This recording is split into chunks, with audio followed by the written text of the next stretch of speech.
primeiro, porque encheram completamente a sala e se manifesta o interesse por vir a esta escola e o interesse por ouvir estas temáticas e também representa, de certa forma, o prestígio que o mestrado em Gestão do Desporto tem na FMA. E também, uma segunda razão, porque não é um público qualquer. É um público de dimensão internacional e isso, de facto, acarreta uma responsabilidade maior para o júri, não é? Porque a mensagem vai mais longe, não é? E de facto, enfim, começa a ser cada vez mais comum, mas não é o todo das provas públicas do mestrado. Ainda a terminar, não posso esquecer da importância da família e uma palavra especial pelo afeto da presença da mãe, que provavelmente se deslocou de muito longe para acompanhar um momento único na vida do seu filho. Bom, vamos agora à parte menos mole.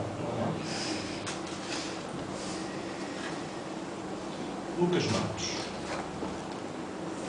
parabéns pelo seu trabalho, pela sua apresentação. Obviamente, todos nós percebemos que estão muitas horas de trabalho, de esforço, de estudo. E, de facto, o que aqui está, embora no número de páginas que seja aquilo que é exigido atualmente no âmbito do processo de lei para este tipo de trabalhos, enfim, está aqui um esforço que é de assinalar e de reconhecer. Dizer-lhe também que sei bem o privilégio que teve ao poder contar com a ajuda e com a mão e com o saber do Sr. Professor Abel Ferreira. É um privilégio superior, porque, além de ser uma pessoa altamente reconhecida na área da gestão do desporto em Portugal e fora de portas, porque hoje em dia as coisas passam-se à escala global,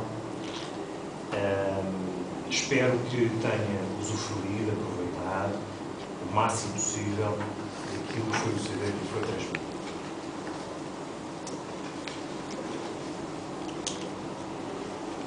Antes de iniciar a audiência propriamente dita, lembrei-me, durante a sua apresentação, lembrei-me de uma história, não sei se é com H, se começa com M, mas vou-lhe contar. Durante o Campeonato da Europa de Futebol de 2004 em Portugal, tive a possibilidade de assistir a um dos principais jogos do Euro 2004. E durante o jogo, durante o evento, o estádio tinha um gerador subdimensionado para aquilo que era necessário em termos elétricos para a instalação. E a meio do jogo, o gerador, como não tinha capacidade para alimentar o estádio, foi-se abaixo e ficámos sem luz a meio do jogo. Houveram alguns patrocinadores que não ficaram muito satisfeitos e depois mais tarde viemos a saber que a lealdade ficou fragilizada desses mesmos patrocinadores. Posto isto, a minha arguência irá versar sobre três aspectos cruciais: a forma, a estrutura e o conteúdo do seu trabalho, e vou ser o mais rápido possível na passagem por estes três elementos e pedir que fosse acompanhando, eventualmente ter portanto, o seu trabalho aberto para ir identificando e localizando os aspectos que vamos partilhar em termos de discussão e pergunta-resposta, não é? Sobre a forma, no geral, gostei daquilo que li, daquilo que vi. Há alguns detalhes no texto que importará, eventualmente, se entender ou se entenderem. Portanto, fazer uma pequenita limadela em termos ortográficos, no vírgula aqui, mas são coisas de menor importância, não é? São pequenos detalhes, pronto, mas não queria deixar de transmitir isso Depois, adiante, numa outra ocasião, se quiser, posso dar essas indicações, posso deixar até essas anotações que fiz no trabalho sobre, enfim, pequenas questões de formatação, sobre a estrutura, e começando desde logo pelo índice, gostei da forma como estruturou a abordagem ao trabalho, considerando o objeto que estava em causa, e colocava-lhe já duas questões em relação à estrutura. Uma a rematar e outra ali a abrir a revisão da literatura. E dizer-lhe também, e ela meu, e peço desculpa por isso, que todos os comentários, todas as referências, todas as perguntas, entenda tão só como pequeníssimos e humildes contributos que eu espero conseguir deixar para, no futuro, poder melhorar, portanto, a sua prestação e sua performance. Tão só isso. Naturalmente que a duração do meu percurso profissional, até o meu foco de atividade profissional, estará muito longe daquilo que é o valor do conhecimento do professor Adel Correia e também do professor Carlos Blasi, porque já triplicam quase, não é, aquilo que é a minha experiência nesta matéria. Portanto, deixar aqui um registro de humildade, não é, relativamente àquilo que possa ser a nossa conversa e os pequeníssimos contributos que eu possa utilizar a literatura. Talvez fosse interessante encontrarmos aquilo que é o seu tratamento ao longo da própria revisão da literatura. Eu encontro muitas referências relacionadas com a marca, com a gestão de estádios, com estratégia de marketing. Falou-se também muito neste trabalho de eventos desportivos, propriamente ditos, não é? Enfim, as questões relacionadas com a exposição, a potencialização da marca. Tudo isto são áreas de conhecimento e de saber, não é? E até de tratamento científico na literatura. Eu gostava de saber porque é que não abriu a revisão da literatura com estas âncoras, não é? No fundo, são um ponto de partida, que depois foram referenciadas ao longo da sua revisão. Porque é que não colocou um primeiro capítulo onde fizesse aqui uma mescla de abordagem de ponto de partida, partindo precisamente destes pilares, que são estruturantes para o seu trabalho? Bem, no primeiro capítulo eu tenho que enquadrar o contexto, né? Eu acho que ficou mais fácil de eu escrever meu trabalho eu idealizando o contexto que eu observo, a realidade que eu observo. E justamente a realidade que eu observo é justamente a dos estádios de futebol, que estão cada vez mais sendo construídos ou reformulados e que precisam agora de novas estratégias, de não ser somente um local onde aglomera as pessoas. Então, basicamente, o ponto de partida é este. A partir disso, desse pressuposto, começa a observar alguns problemas, que são problemas dos estádios que são muito caros, os estádios que não são sustentáveis, certo? Basicamente isso, elencamos o problema. Agora vamos para a solução. A solução é que está ali na literatura, dentro do marketing, especificamente nos patrocínios. Focou-se unicamente nos patrocínios? Exatamente, porque eu pensava justamente nisso. Muito bem. Como um frequentador. Estou satisfeito com já está a resposta. Página 8. No resumo, portanto, é referenciado que a proposta conceptual, logo no primeiro parágrafo, sim, a proposta conceptual não é no primeiro parágrafo, porque o resumo é todo um parágrafo. Portanto, na primeira frase, por assim dizer, até ao primeiro ponto final. Na proposta conceptual para a ativação do patrocínio, refere que é em estádios de futebol.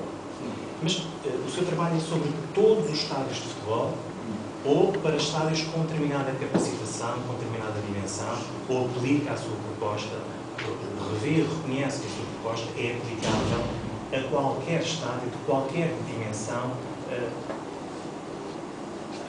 ou é mais para os estádios de grande dimensão com características aceites e reconhecidas para grandes competições internacionais. Porque ficamos aqui sem precisar, não é, que tipo de estádios é que estamos a falar? Sim. Quando vamos falar de estádios, podemos estar a falar de muita coisa. Não sei se a proposta se aplica ou não, eu gostava de ouvir sobre isso, se aplica a qualquer tipo de estádio. Pois é. O estádio, na minha concepção, é uma aglomeração. Podem ser 60 mil pessoas, como podem ser 5 mil. Eu quero, com a proposta é de criar um conceito. Então, de criar um conceito, eu penso que pode-se trabalhar em determinadas dimensões, até falo isso lá no final, que é justamente de acordo com a necessidade de cada estádio, com a realidade de cada estádio. Eu não posso pegar o estádio do Benfica e querer aplicar no estádio de um clube de bairro. Mas, assim, existem algumas realidades, e principalmente a questão do relacionamento do patrocinador dentro do estádio, que eu acho que é comum entre um estádio de 5 mil e um de 60 mil. Entendeu? Está respondido, você Tá bem. muito obrigado. Continuando. Há aqui um aspecto que me parece no criar também, que aparece logo na linha seguinte, que incentive a sustentabilidade destas arenas desportivas. Ora, quando falamos em sustentabilidade, há várias dimensões da sustentabilidade. Estamos a falar de que sustentabilidade, neste caso? No caso de duas. No caso, tanto a financeira, que é o que mantém, que é uma das coisas que eu sinto no contexto, os principais problemas, que é justamente o estádio tem que fechar porque não se tem como pagar os custos. Seguridade financeira E também a questão esportiva, de ter pessoas que vão ver um jogo de futebol, que vão frequentar também, que é importante. E você tendo um serviço diferenciado dentro do estádio, consequentemente ele traz mais pessoas. Precisar esse aspecto aqui no resumo ou não? Como? Se me parece oportuno precisar esses aspectos da sustentabilidade, a sustentabilidade pode ser muita coisa. Exatamente. Parece-lhe oportuno especificar que tipo de sustentabilidade é que se refere no resumo ou não lhe parece oportuno? Por acaso, encontra-se isso durante o texto, mas o resumo não. Mas com certeza fica mais completo. Página 16, mais ou menos a meio, aparece o segundo parágrafo do ponto 1.2. O segundo parágrafo do ponto 1.2 diz o seguinte: exatamente. Os desportos populares funcionam como espetáculos onde o interesse do consumidor deve-se à participação imaginária que a experiência passada de uma prática real autoriza. O que está aqui a dizer é que só tem interesse pelo consumo de espetáculos desportivos alguém que teve uma experiência passada real. Ou seja, só ex-praticantes desportivos é que têm interesse pelo espetáculo desportivo. Isto é verdade? Não. Na verdade... Concorda com este autor? Eu sei que não é uma afirmação sua, mas concorda com esta... Mas a prática... Isto é possível? Não. Em Portugal, então, tínhamos um mercado de consumo de futebol mais que do que todos os países, e ao contrário. Só que se consome muito futebol enquanto espectadores, telespectadores. No caso, professor, existem alguns autores que, quando falam dos consumidores desportivos, do desporto, eles falam que podem ser tanto aqueles que vestem o calção e vão praticar, como também são aqueles que assistem. Mas então, concorda com esta afirmação deste autor? Porque justamente, quando eu pensei na afirmação do Bourdieu, eu pensei justamente nesse conceito de que pode ser tanto o que faz a prática, como o que assiste. No caso, tipo, eles fazem parte do mesmo grupo. Eu sei que o Bourdieu está falando sobre isso, mas, inclusive na literatura, tem momentos que se falam justamente do consumidor, tanto aquele que está lá na prática, como também aqueles que assistem. Eles fazem parte do mesmo grupo de pessoas, mas eu não concordo com certeza em dizer que somente quem teve aquela participação, quem praticou é que teve a participação mesmo imaginária. Outra questão, logo de seguida, do autor seguinte, aparece: a avaliação económica de um clube de futebol deve-se à sua capacidade de gerar receitas, sendo que o seu valor está na devolução e distribuição dos seus adeptos. O valor económico de um clube está na devolução, unicamente na devolução e na distribuição dos seus adeptos? Não, ele está na capacidade de gerar receitas. E a capacidade de gerar receita é isso mesmo. E a capacidade de gerar receita está mais associada a quê, concretamente? Gerar receita é justamente... Qual é a importância do resultado desportivo e do sucesso desportivo na capacidade de gerar receita? Pois é. Por acaso é um assunto intrigante isso. Porque hoje há... Não é uma afirmação sua, eu sei, mas o que é que lhe parece? É um bocado contraditório. O desporto, por acaso a gente está observando isso agora, é um bocado contraditório. Porque há clubes que não ganham títulos há anos e conseguem ainda tem muitos dividendos. No caso, o Arsenal da Inglaterra, há anos que não ganham um campeonato importante, mas constantemente tem batido recordes de lucro. Porque parece... é uma opinião minha. Eu acho que, além de ter a questão das receitas e lucros, é necessário, como se trata do desporto, ter uma vertente competitiva, esportiva. Porque pronto, não adianta só, senão você vai para outro mercado, não vai para o futebol. Você está lá no futebol, no clube quer ganhar títulos. Ele não quer estar só ganhando dinheiro. Claro que ele quer ganhar dinheiro. Mas o fim do clube, o objetivo do clube, não é só se ganhar dinheiro, é ganhar os jogos, os títulos e o campeonato. E, no caso, eu acho que são duas coisas que andam lado a lado. A questão das receitas e a questão dos títulos e das competições ganhas. Muito bem. Na página 19, gostei muito daquela referência que fez sobre a taxa e os montantes investidos ao nível de patrocínio, que rondam entre os 50% e os 60%. Gostei muito deste apontamento. Mais coisas. Há aqui uma afirmação que eu também gostaria de ouvir enquanto estudioso, portanto, deste tema. No último terço da página 20, o último terço da página 20, no último parágrafo, aparece a seguinte afirmação: o patrocínio no desporto será, no futuro próximo, o substituto da publicidade tradicional. Acreditem nisto. Acha que a publicidade tradicional vai ser substituída pelo patrocínio no desporto, ou acha que pode haver aqui algum trabalho de complementaridade? Vê como substituição ou como complementaridade destas duas ferramentas? Substituir parece que eu estou sendo um pouco pragmático, né? Na minha questão de dizer que não vai mais vai deixar de existir. Deixar de existir é um pouco complicado, mas... Está aqui escrito, não é? Exatamente, mas com vantagens, tem lá a vírgula, e esta nunca conseguirá alcançar. Entendeu? Então, eu quis basicamente falar em relação à publicidade, pronto, que nós conseguimos a ativação do patrocínio de ativação, nunca será alcançável através da tradicional.